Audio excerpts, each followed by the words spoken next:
cheerleaders who will be a part of this segment. This is a high-energy, all-American welcome from the youth of Atlanta and the United States. It reflects the vibrance of this southern capital city. The influence here is a typical autumn Saturday, a football Saturday in the South, when towns and cities and schools unite in a common cause, unbridled enthusiasm, cheering, song, and dance.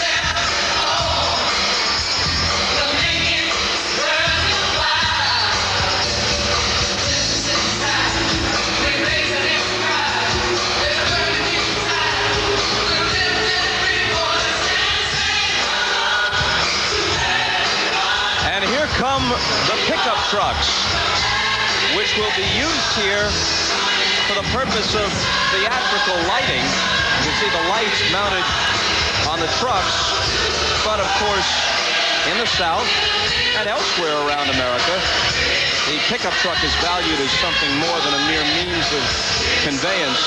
How else to explain a #1 hit, country hit of a year ago by Joe Diffie? Pickup Man, a tender ode to the joys of a truck. Well, I won't urge you to hum or sing the words, but these are all chrome, not ordinary pickup trucks. These are all chrome trucks that will reflect the light and the color of this ceremony. And now the steppers make their appearance.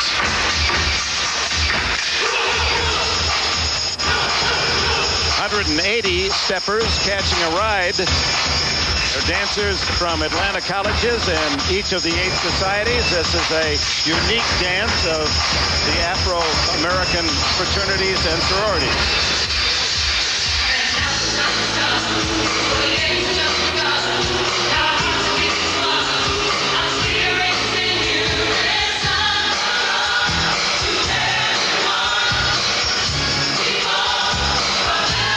Dick, there are a number of historically black colleges, some of the best in the country in Atlanta.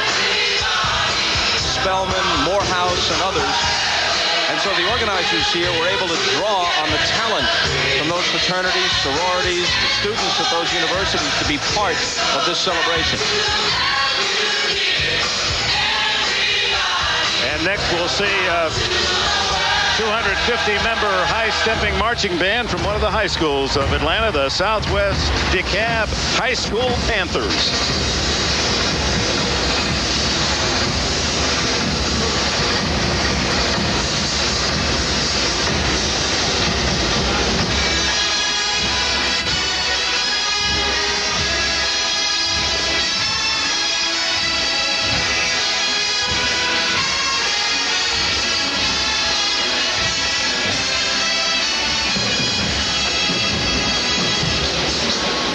Don Misher, who has produced this fantastic ceremony, said one of the problems he had was explaining to the world's television audience and the commentators carrying this around the world what cheerleaders were. And here they spell out Atlanta. Most of the cheering, and whether it's soccer or basketball, baseball, is spontaneous in most corners of the globe.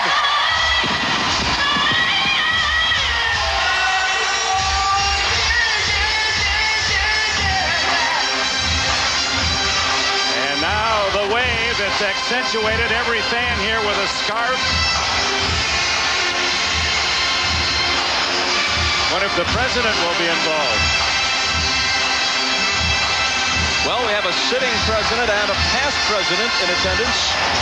Bill Clinton and Jimmy Carter. As the wave makes its way to the royal box, if you will, side of the stadium.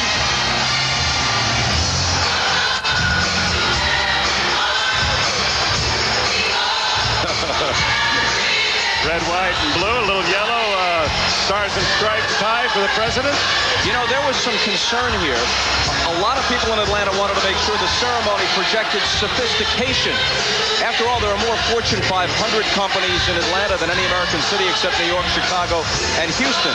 And they're sensitive to the characterization of these games as the Bubba games.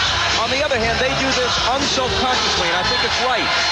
a friendly welcome that is prototypically Southern. They know that this city doesn't have the cultural texture of Barcelona, the centuries-old architecture. It has its own distinct appeal, and they believe they are an international city, but with nothing to apologize for what is inherently Southern and distinctive for their region. So you're going to go back to St. Louis with a how y'all doing, huh? That'll work there. Now the cloggers, and this very unique dance style. And if you're saying that it looks very Irish, you're absolutely right on. These are 24 cloggers, Southern folk dance brought to Appalachia. Immigrant field hands originating from Ireland and Scotland, England, offered it to the South. And they join in the fun.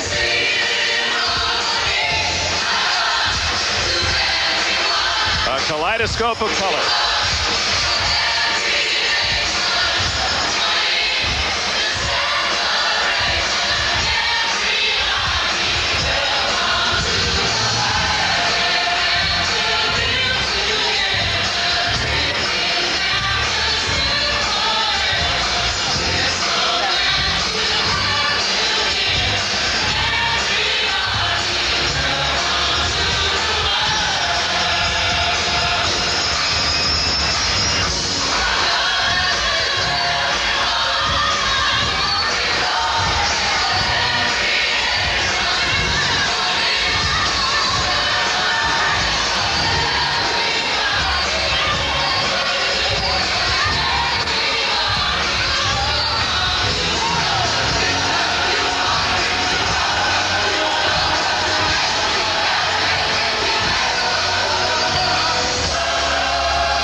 Welcome song composed by Jimmy Jam and Terry Lewis, the R&B artists who crossed over into pop.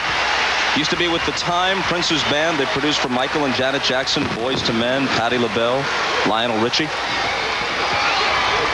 Well, it's a #1 night in the world for sport, and fans involved in that segment. And let's see how the #1 fan of the United States became involved in the wave. Good timing. Didn't jump the gun. Perfect timing. 9.8.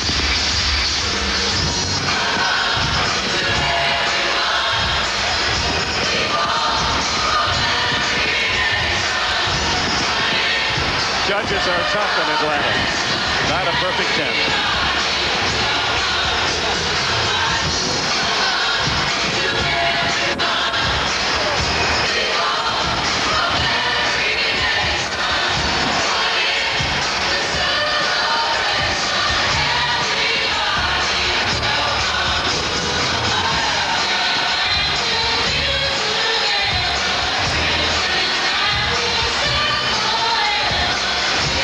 Transition will be made now from Atlanta to the state of Georgia, and a salute to the Peach State, although they're actually #1 in pecan production and only #3 in the United States in peaches, behind California.